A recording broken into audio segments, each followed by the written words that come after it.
Philippians chapter 1. We are in part 2 of this series, A Call to Joy. Philippians chapter 1. You'll recall that last week we studied the first 11 verses of Philippians. In part 1, the fellowship of the gospel, we established that Paul was under arrest in Rome, yet he joyfully wrote to the church at Philippi to thank them for their encouragement and support as they provided their partnership with him in the gospel. But now as we look at the next section of chapter 1, in the forwarding of the gospel, what does Paul say is the result of his being imprisoned for Christ? Well, to state it simply, Paul says the result of his being imprisoned for Christ is that the gospel is being preached with courage, and that Christ is being exalted. And it's actually in this sentiment that we find the big idea behind today's message. And that's this: the secret of joy is saying, Lord, whatever comes, I want Christ to be glorified. Now, think about all of the hardship that Paul went through in his life. I mean, here's a guy who he truly suffered for Christ, beaten, jailed on multiple occasions, shipwrecked, snake bit. I mean, most of us, we would have complained, we would have gone into agonizing detail about our shipwreck and our chains and our mistreatment, but not Paul. I mean, his desire was to honor Christ and to promote the gospel. And so there's three things that I want you to notice about Paul and his attitude in these verses this morning. Number one, Paul put Christ first. You know, God sometimes uses some very strange tools to help us move forward for the cause of the gospel.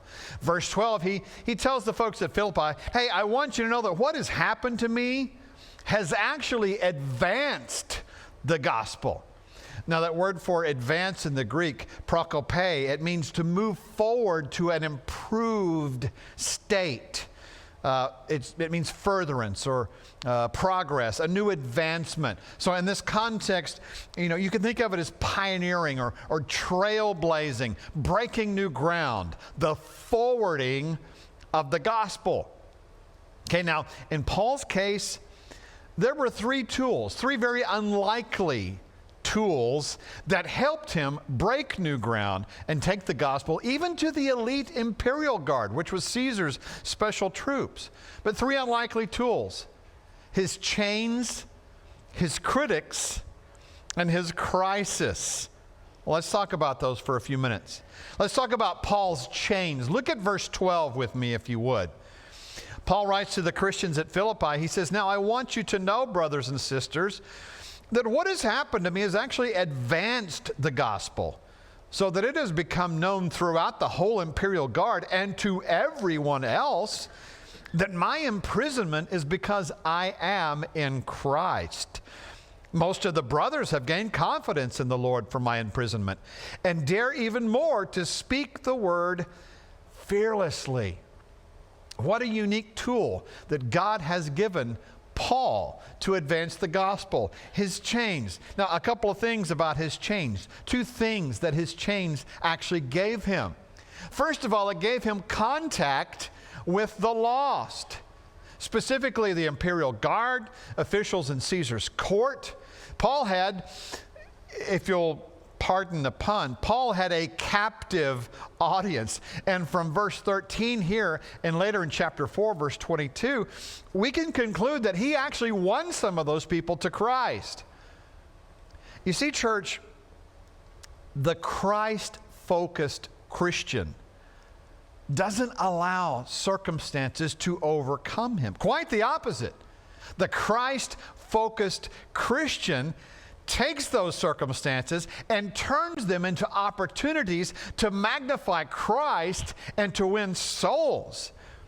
In fact, when we take Christ into every circumstance, folks, we're gonna have joy. You see, Paul was not the prisoner of Rome. Paul was the prisoner of Jesus Christ. In fact, he refers to himself that way twice in the book of Ephesians. And so the soldiers that were chained to his wrist, they were not guards. They were souls for whom Christ had died.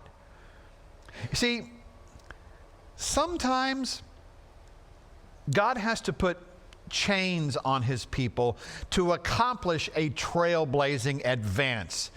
Something that couldn't happen any other way.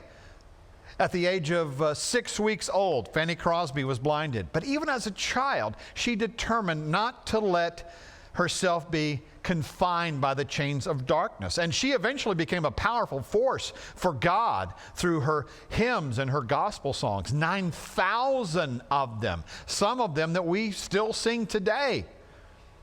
Born dead for 18 minutes, David Ring developed cerebral palsy, and he had inherited a world of excruciating pain and physical struggles and a severe speech impediment and public humiliation. And yet, in the face of these seemingly insurmountable obstacles, David Ring emerged as one of the most powerful evangelists that the modern world has ever known. In fact, David will often say, "I have cerebral palsy. What's your problem?" You see, for him, cerebral palsy was not a chain, it was a springboard to make a gospel advance, to make a big deal out of Jesus. Of course, it's easy to shine your light when you're surrounded by other Christians. But what about those situations like Paul's, when God surrounds you with unbelievers? Are you redeeming the time? God put Paul in some spiritually dark places to be a bright light for truth and salvation. He said in Ephesians 5:16, to make the most of every opportunity because the days are evil. So, maybe rather than lamenting the fact that your job or your school situation surrounds you with unbelievers, some of whom will undoubtedly mock and ridicule you, are you instead rejoicing that God has planted you in a mission field that is ripe for harvest, for a gospel advance? I mean, think about it. What better place to shine than in a dark place? I mean, think of the Christians who take the light of Jesus to Burning Man. Okay, now, if you're not familiar with the whole Burning Man phenomenon, it's an annual gathering in the salt flats of the Black Rock Desert in northwestern Nevada. And it's characterized by anarchy and hedonism and drug abuse and public nudity and orgies. I mean, it's a pagan's paradise. Yet there are Christians who willingly venture into that spiritually dark place every year to be Jesus to people who so desperately need him. Okay, so maybe you can't choose your coworkers. You can't choose your neighbors. Maybe you're forced to work alongside non-Christians at work or at school. And no, they don't walk and talk and act and live like us. But like Paul, those coworkers, those neighbors, those classmates that you're chained to, they aren't captors. They're your opportunities. They're souls to be won. So Paul's chains actually gave him contact with the lost. But there's something else that Paul's chains provided him with. And that's courage to the saved. You see, many of the believers in Rome took renewed courage when they saw Paul's faith and determination. In fact, verse 14 says, most of the brothers have gained confidence in the Lord from my imprisonment and dare even more to speak the word fearlessly. Now, that Greek word for speak, it's not the word that's typically translated as preach. It just means everyday conversation. Now, there's no doubt that the folks in Rome were discussing Paul's case. I mean, it was big news. Everybody was talking about it. But the Christians in Rome, who were sympathetic to Paul, they took advantage of those conversations that were taking place to make a big deal out of Jesus Christ. See, discouragement, it has a way of spreading, but so does encouragement. So because of Paul's joyful attitude, all the while in chains, the believers in Rome found new courage, and they were emboldened to witness for Christ. All right, so we've seen Paul's chains. But you know what else Paul had to deal with in his situation? Not just Paul's chains, Paul's critics. Look at verse 15. To be sure, some preach Christ out of envy and rivalry, but others out of goodwill. These preach out of love, knowing that I am appointed for the defense of the gospel. The others proclaim Christ out of selfish ambition, not sincerely thinking that they will cause me trouble in my imprisonment. What does it matter? Only that in every way, whether from false motives or true, Christ is proclaimed. And in this I rejoice. Yes, and I will continue to rejoice because I know this will lead to my salvation through your prayers and help from the Spirit of Jesus Christ.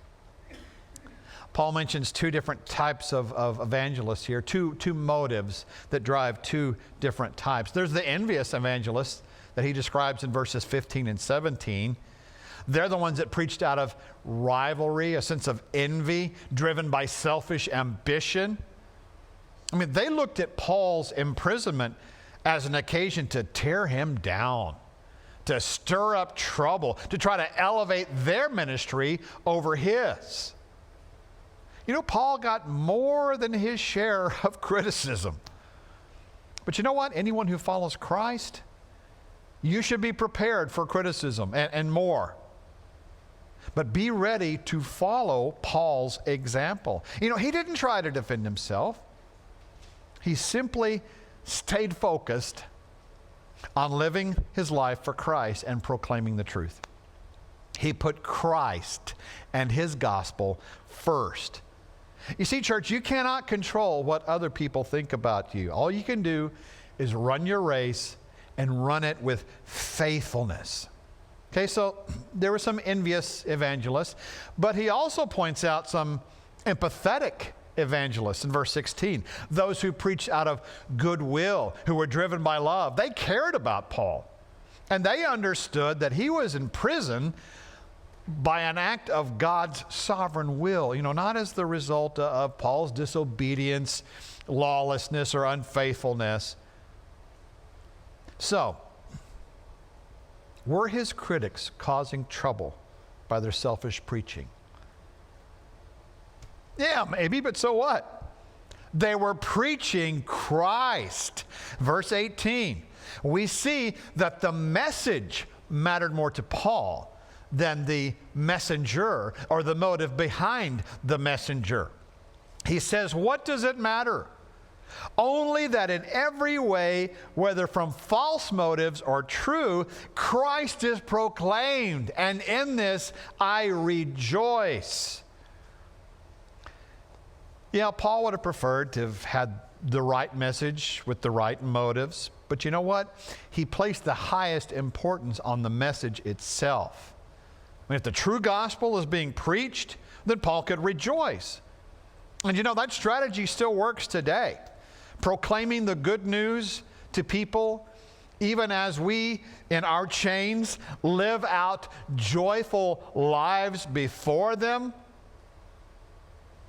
Church, like Paul, let's care more about Jesus' glory than our own. And let's rejoice continually. Now, in those verses that we studied earlier, we examined Paul's chains. We talked about Paul's critics. In just a minute, we're going to discuss Paul's crisis. But I told you there's three things that we notice about Paul. The first one was that Paul put Christ first. But now as we get to verses 20 through 24, I want you to see another thing about Paul. Number two, Paul put others second. Look at verse 20. My eager expectation and hope is that I will not be ashamed about anything, but that now, as always, with all courage, Christ will be highly honored in my body, whether by life or by death. For me, to live is Christ, and to die is gain. Now, if I live on in the flesh, this means fruitful work for me, and I don't know which one I should choose. I am torn between the two. I long to depart and to be with Christ, which is far better, but to remain in the flesh is more necessary for your sake. I don't know which I should choose, he says in verse 22. That's Paul's crisis. Paul longed to be with Jesus because he was all about Jesus. But he chose to serve the needs of others. Now, most of you that know me well, you know I'm an utter and complete geek, so it will not surprise you that my favorite films of all time are the Lord of the Rings trilogy, okay? Now, they're stories that are set in a fictional world with all manner of, fantastic and mystical creatures. But in spite of that, J.R.R. Tolkien's faith really comes through in this tale of good versus evil in a very powerful way. And there's several standout moments in these stories for me. Moments where our heroes show their humility and their loyalty and their selflessness. Now, one such moment is when the brave, unassuming little hobbit Samwise Gamgee, knowing that his friend Frodo Baggins lacks the strength to complete his mission by carrying himself and the evil ring of power to the fires of Mount Doom to destroy the ring, tells him, "Come on, Frodo. I can't carry it for you, but I can carry you. Come on!" And Sam picks up his friend and he carries him the rest of the way up the rocky foothills of Mount Doom. Powerful stuff. Now, another such moment is when the character Aragorn, who we think he's just kind of a nomad. They call him a ranger. Only later do we realize that he's actually the heir to the throne of Gondor, the rightful king.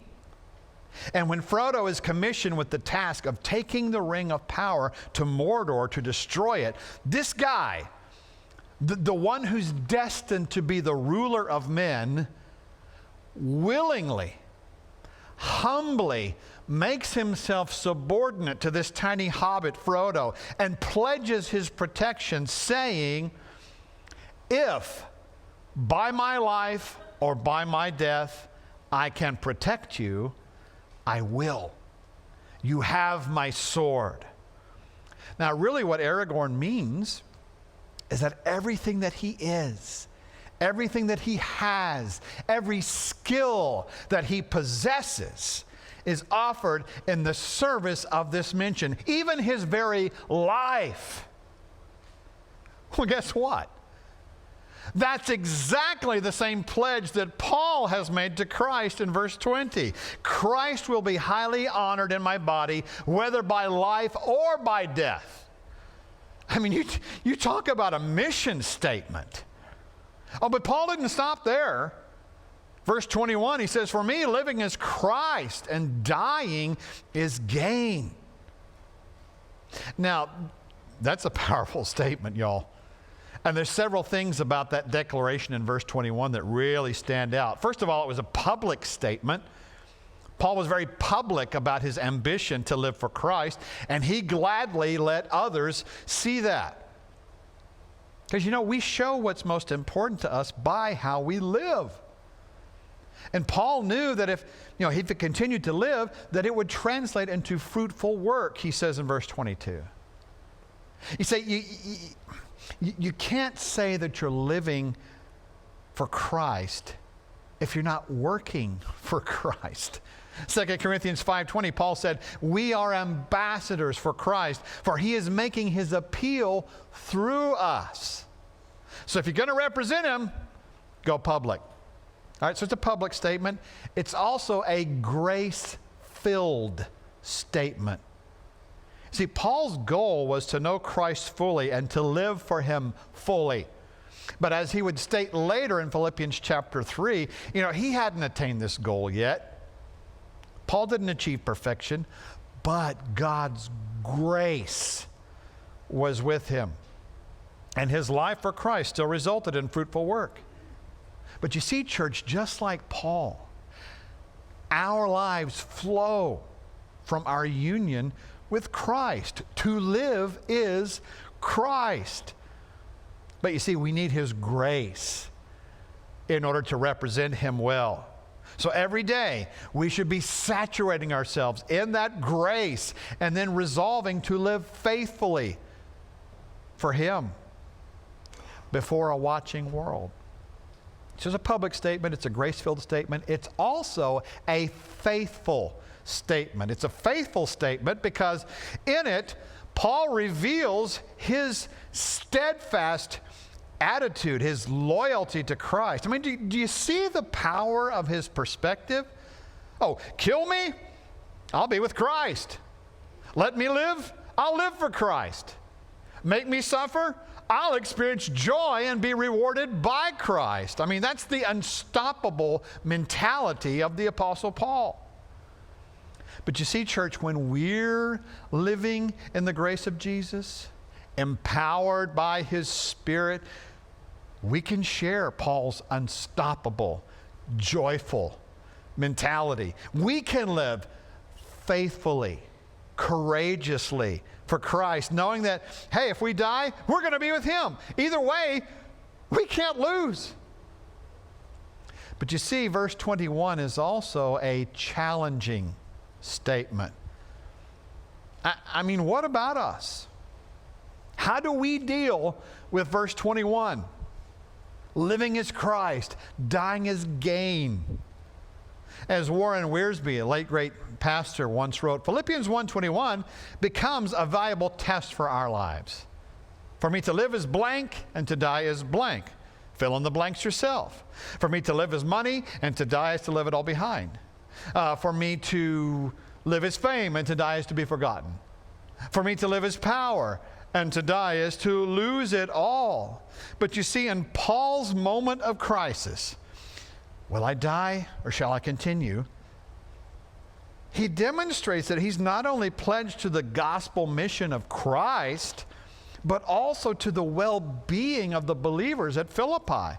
Note what he says in verse 24. To remain in the flesh is more necessary for your sake. You see, church, selfishness always breeds unhappiness. Selflessness breeds joy. Paul had joy because he loved others. He prayed for others. He served others, encouraged others, sought to bring joy to others. You see, Paul's heaven on earth was helping others. And yes, while he longed to be with Christ, he eagerly yearned to remain and to help these believers grow in their relationship with Christ. All right, so we examined Paul's chains. We talked about Paul's critics. We talked about Paul's crisis. But these all led to Paul's choice. That choice? To put Christ first, to put others second. And then obviously, number 3, Paul put himself last. Look at verse 25. Since I am persuaded of this, I know that I will remain and continue with all of you for your progress and joy in the faith, so that because of my coming to you again, your boasting in Christ Jesus may abound. Think about it. As a prisoner in chains, Paul's body was not his own. His future was not his own. His reputation was not his own. But you know what? Paul was okay with that. Paul knew who he was. Paul knew whose he was. And with his situation securely in the Lord's hands, Paul was confident that, hey, whatever was going to occur was going to bring glory to God, regardless of how things turned out. And it's that confidence that prompted him to say in verse 25, I know that I will remain. In other words, it's not time for God to take me home yet. And that declaration there reveals Paul's conviction about what both needed to happen and what he believed was going to happen. In fact, he would eventually be released from Roman imprisonment, at least from that first imprisonment. And that's the salvation he was talking about in verse 9, his release. He knew that his missionary travels would continue. He knew that he would continue to disciple others through his epistles to the churches and to other individuals. But you see, simply put, the ongoing need of many for Paul's gospel and his ministry outweighed his own need to be with Christ immediately. Evidence from the pastoral letters, those that he wrote to Timothy and to Titus, confirmed by early historical testimony, tells us that Paul was in fact released from, at least from this first Roman imprisonment. And he began to travel, including traveling through Macedonia and presumably a trip back to Philippi, before being imprisoned again later on and eventually suffering a martyr's death by the decree of Roman Emperor Nero. But you see, every thought that Paul had, every decision that he made was about putting Christ first and others second and himself last. And y'all, that's so counterintuitive to the way the world has conditioned us to think, isn't it? I mean, we're conditioned to think that life is about three things: me, myself, and I, right? I am the center of my universe, and every decision I make must be in my best interest. Got to look out for numero uno. Got to get mine. Oh, and if somebody gets stepped on along the way, well, so be it. See, that's how the world thinks. That's not how Paul thought. His thought was about the growth of Christ's church. He says it in verse 25, I will remain and continue with all of you for your progress and joy in the faith. So he was about the growth of Christ's church. He was about the glory of Christ's name, so that your boasting in Christ Jesus may abound, he says in verse 26. He's saying, I want to see your growth. I want to see your joy. I want to see you bragging on Jesus. Beach Street, may we be all about the same things. You see, all this Jesus stuff, it's not just religious fervor and pie in the sky, wishful thinking for some afterlife fairyland. I mean, it's all about a real Savior with real love and real power to heal, to set free those who are captive to sin, and to transform lives. Tony Merida is a North Carolina pastor. He's also a professor of preaching at Southeastern Seminary. He wrote this. He said, my friend Joel led a church planting program in Kiev, Ukraine for over 10 years. He used to have a map hanging in his office that was dotted with pictures of church planters leading churches all across the former Soviet Union. On a visit to Kiev, I showed a friend this map on Joel's wall. I pointed to Emmanuel from Lithuania, a massive guy with tattoos on every finger. Emmanuel once described how while in prison, he would rip pages out of the Bible, fill the paper with marijuana, and proceed to puff away. But now, Emmanuel is no longer in prison, and he no longer smokes the Bible. Now he preaches the Bible. So how in the world does a guy go from smoking the Bible and living in opposition to the gospel to preaching the Bible and telling other people the good news of Jesus Christ? Well, how did Paul, who was a terrorist against the church, become Christ's champion and the greatest evangelist the world has ever known? Well, the answer to both is simple. Jesus changes lives.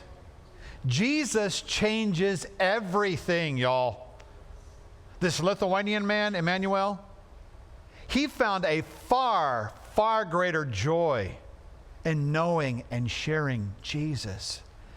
And so did Paul. And so should we. See, the secret is this.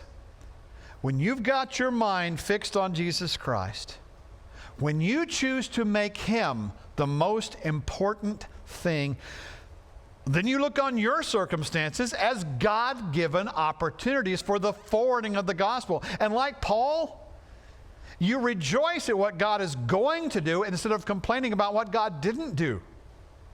And whenever difficulties come, and they will, and whatever effect it has on our lives, let's have the attitude that says, Lord, whatever comes, I want Christ to be glorified. You see, that's the secret of Christian joy. And that's the big idea behind this passage today. All right, so what do we take away from all this, Christians? How do we take Paul's example and put it to work in our own lives? Let me give you 3 starting points. First of all, survey. Survey your life. Examine it. Ask yourself, what do you spend most of your time and energy and money on? Because whatever the answer is, that's very likely the most important thing in your life.